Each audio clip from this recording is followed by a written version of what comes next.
Bang Leon, sekarang ada di YouTube gosip Bang tentang NM, gosip apa tuh? Tuh udah dijawab tuh. Jelika sama Pak Kipas Angin bener katanya. Kalau yang kasus terenggiling gimana Pak Leon? Jadi gini teman-teman, saya mesti jelaskan ke kalian. Tuntutan itu bukan produknya jaksa yang sidang.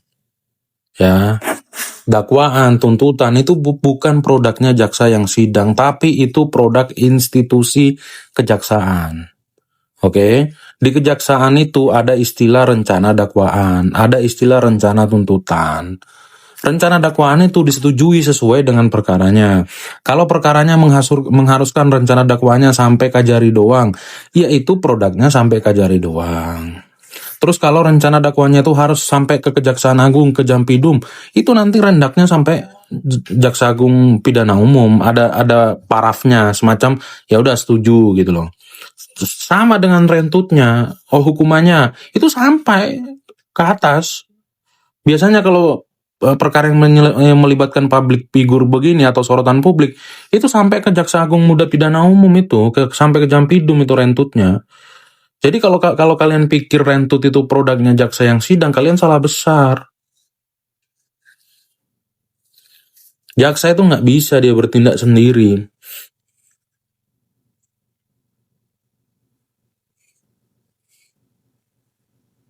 Bang, wan prestasi nggak bisa dipidana kan? Nggak bisa.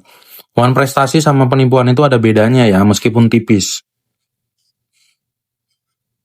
Bang, kok ijazah palsu bisa jadi lawyer? Apakah nggak dicek dulu di dikti sebelum jadi lawyer? Ya karena mekanisme pengecekannya itu terbatas. Kita nggak tahu lah. Apakah kalau untuk menjadi, kalau saya kebetulan karena saya Pradi Soho, kalau dulu saya wajib melampirkan melampirkan ijazah yang sudah dilegalisir. Gitu.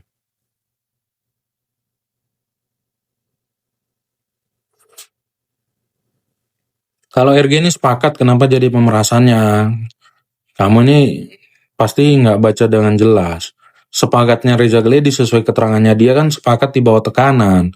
Nah, sepakat di bawah tekanan itulah yang menjadi dugaan tindak pidananya. Karena berdasarkan ketentuan pasal 1321 KUH Perdata di situ sudah diatur tiada kesepakatan yang sah jika dibuat karena adanya suatu penipuan atau kekilafan atau adanya suatu paksaan.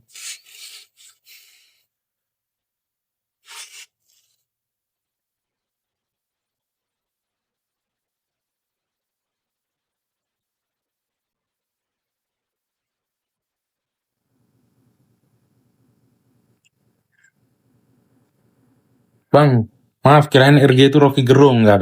Kalau Rocky Gerung mah filsafat kita nanti.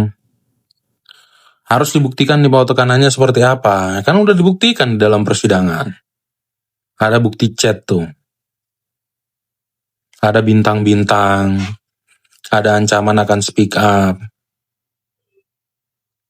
Kalau Rocky Gedung gede pasti bang. Iya karena gedung. Kalau gedung pasti gede. Kalau petakan itu bukan gedung namanya, kontrakan.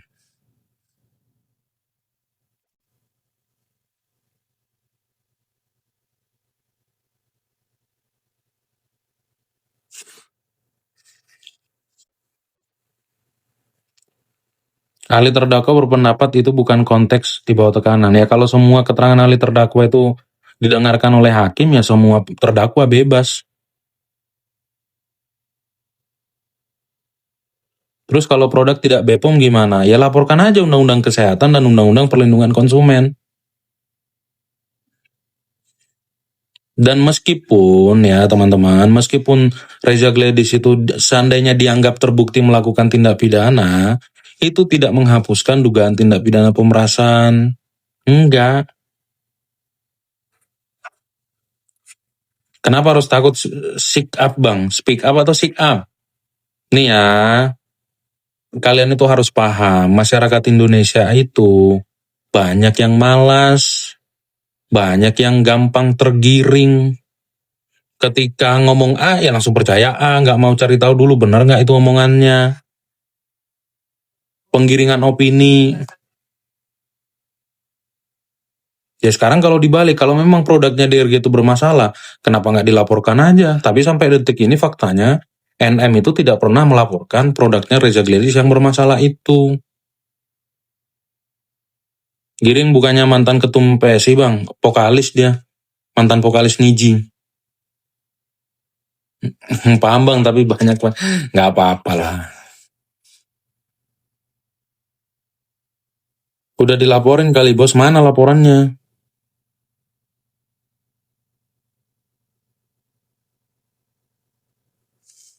Laporannya mana?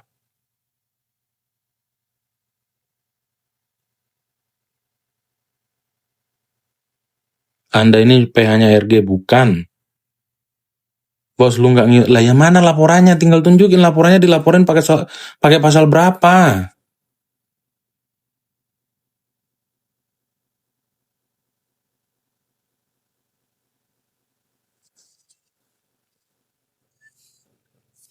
Nunggu banjir pada reda dulu sama ngindari macet.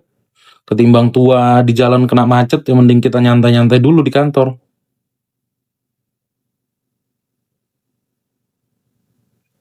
Makanya bos, kalau lu Mr. Ots, kalau lu punya data ya serahkan. Sekarang saya tanya ke lu, laporannya mana, dilaporkan atas dugaan tindak pidana apa, kemana dilaporkannya. Kalau itu sudah dilaporkan, pasti di dalam persidangan sudah ditunjukkan. Faktanya, yang disuruh ngelapor itu kan saksi yang dihadirkan, yang katanya sebagai korban. Pas ditanya saksinya, dilaporkan di mana, saksinya juga tidak tahu. Jadi sekarang saya tanya, yang nggak punya data itu saya atau ente, Mr. Ots? Saya atau ente nih yang tak punya data nih?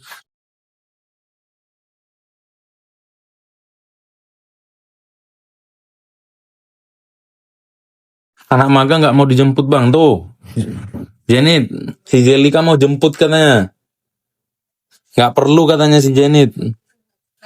Masih di rumah.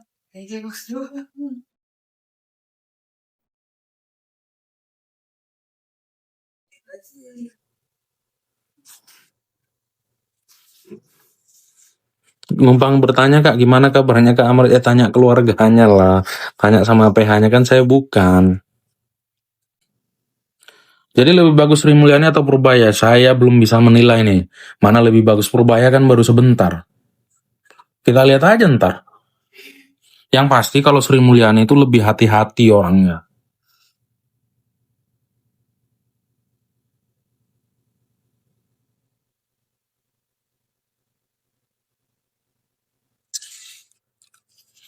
Kalau perbedaan pandangan antara sesama menteri atau ya internal pemerintah lah, itu bukan konsumsinya kita, bukan konsumsinya rakyat gitu loh.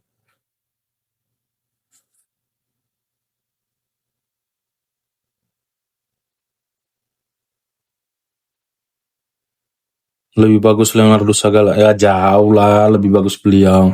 Kita masih apa? Beliau udah mantan ketua LPS, menteri keuangan.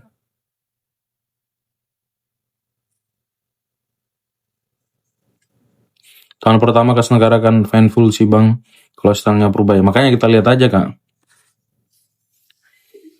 Kayak di pasar modal lah, kan hancur banget ini. Semua hancur loh pasar modal. Bank-bank apa emiten-emiten blue chip aja hancur loh.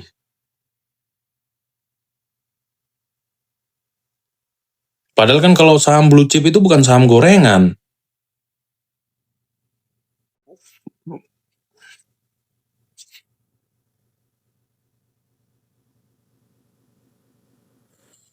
Semoga lah ada perbaikan lah, biar maksudnya ya kita juga biar sebagai masyarakat itu biar tenang.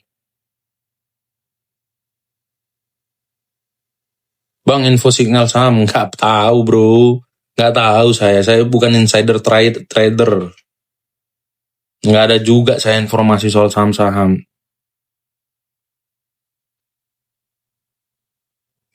Jangankan pasar modal bang, di pasar tradisional juga hancur. Iya hancur, benar-benar hancur. Dan pemerintah ini sebenarnya jangan denial ya kalau ternyata kondisi perekonomian kita nggak bagus. Isu koordinasi emang dari dulu jadi momok ya bang. Iya, parah loh ini kita Indonesia ini nggak tahu lah. Bahkan saya dapat info ya, ada info lah. Bayangin loh, ada menteri karena beda partai politik, dia harusnya kan koordinasi ke menteri yang di atasnya, tapi dia nggak koordinasi ke situ, dia koordinasinya ke menteri yang satu partainya. Itu terjadi karena contoh nih, si menteri A ini dari partai B, menteri koordinatornya partai C. Nah, sementara dari yang satu partai sama si menteri ini tadi, koordinatornya itu di bidang lain. Jadi dia koordinasinya itu ke menteri koordinator di bidang lain, bukan yang di atasnya dia. Gitu loh. Itu kan kacau. Ada itu terjadi sekarang.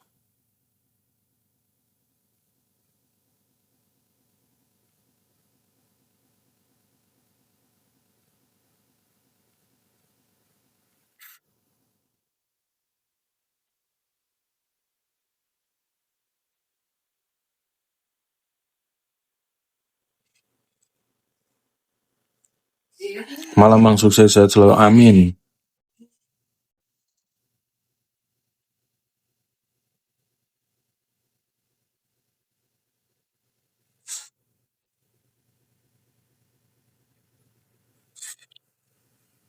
Dan itu udah terjadi untuk waktu yang lama gitu loh.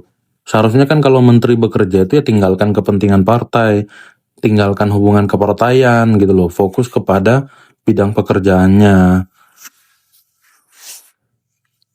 Emang ngeri cara kerja menteri sekarang, bukan menyelesaikan masalah tapi cari kubunya, ya ampun. Itulah kalau pejabat harus dari partai, ya gimana? Itu pilihan Pak Presiden, ya udahlah.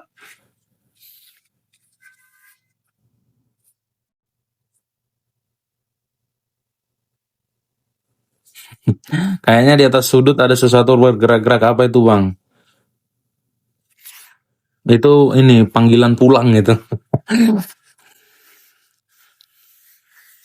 Ya, kalau kita lihat di Tempo kan Encus kan katanya koordinasinya tuh lewat satu pintu lewat Teddy. Malah membuat komunikasi nggak jalan juga. Ya lagi-lagi ketika komunikasi di pemerintah nggak jalan, ya lagi-lagi yang menjadi korban ya masyarakat.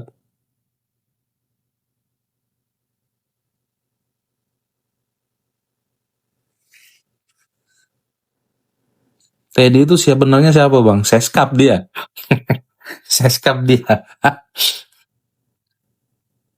Kita nggak tahu lah gimana, itu udah politik tingkat tinggi.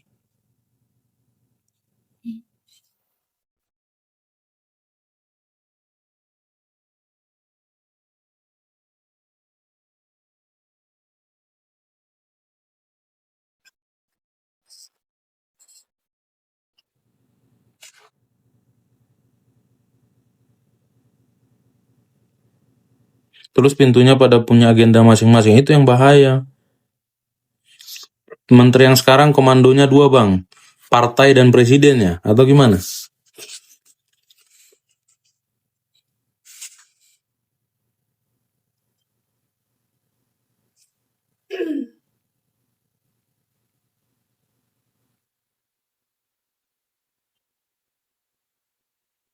Biar dia dapat jabatan aja kali.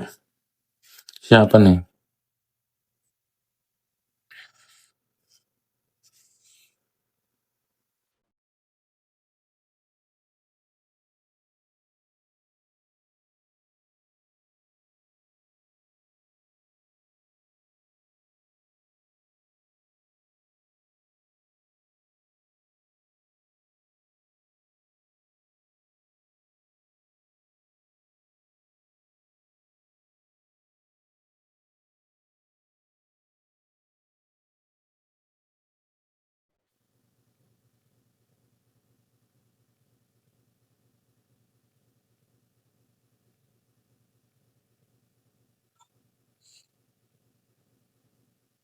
Bang, kasus yang paling besar di tangannya apa? Tergantung tolak ukurnya. Saya ada nangani perkara Gono gini, hartanya hampir 1 triliun, ada dan sedang udah menang sampai putusan yang berkekuatan hukum tetap. Tinggal eksekusi. Ada. Makanya tolak ukurnya berat dan sulit ini apa? Ya Gonoguni itu juga hitungannya sulit itu karena dari tahun 2021 kami pegang itu. Agak berbelit.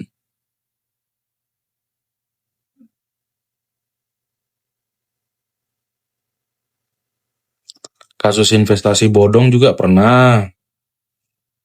Kerugiannya gede juga pernah.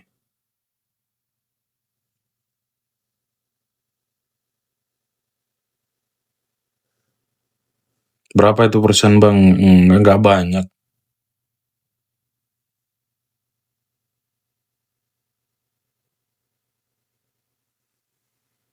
Kasus korupsi di KPK juga pernah.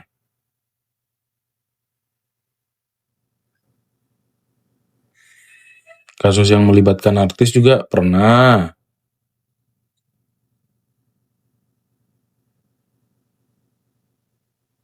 Nggak ada sih kasus yang paling rumit.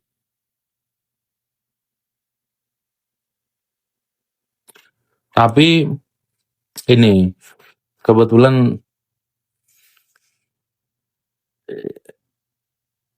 ini yang ngirim emot ketawa ini tahu lah. Ada pernah kami pegang suatu perkara. Kemudian adalah advokat menggebu-gebu lah dia. Mengklaim dia bahwa dia tuh peduli korban dan bla bla segala macam. Nggak taunya tiba-tiba dia malah nilep duit barang bukti yang di Jakarta Barat itu yang lawyernya tuh pernah ini kenceng-kencengan suara itu sama saya lagi di sidang. Pas lihat berita yang di Jakarta Barat dia ditangkap sama Kejati DKI itu buset dah. Ternyata kayak begini gitu loh.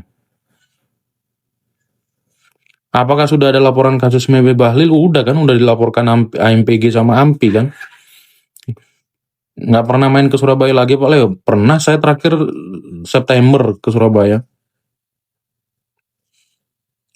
Kejar Jakbar, iya. Yang Jakbar itu terus terang aja saya kaget ya. Karena dia kan sebelumnya banyak tuh pegang-pegang kasus-kasus investasi bodong. Nggak taunya malah diduga nilep barang bukti tuh. Kamu cari aja lah pengacara korban ditetapkan sebagai tersangka nilep barang bukti bersama jaksa Kejari Jakbar. Nanti muncul namanya itu.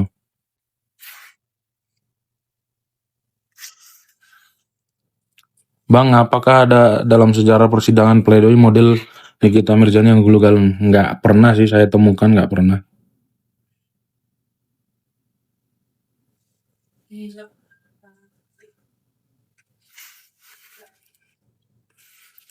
Jadi sebenarnya teman-teman banyak kasus-kasus di mana yang seharusnya nggak jadi tersangka atau terdakwa itu tapi dijadikan tersangka atau terdakwa. Yang penting ada yang disidangkan, ada yang dijadikan sebagai korban gitu loh, untuk memuaskan nafsu publik bahwa sebenarnya perkaranya itu nggak layak untuk disidangkan.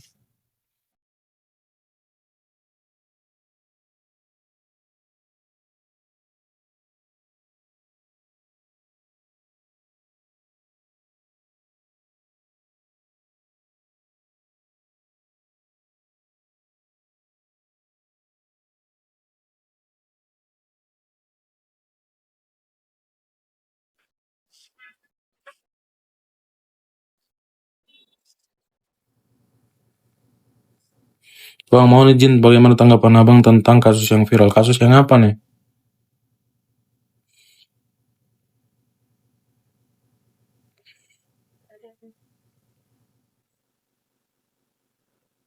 Oktavianus Setiawan.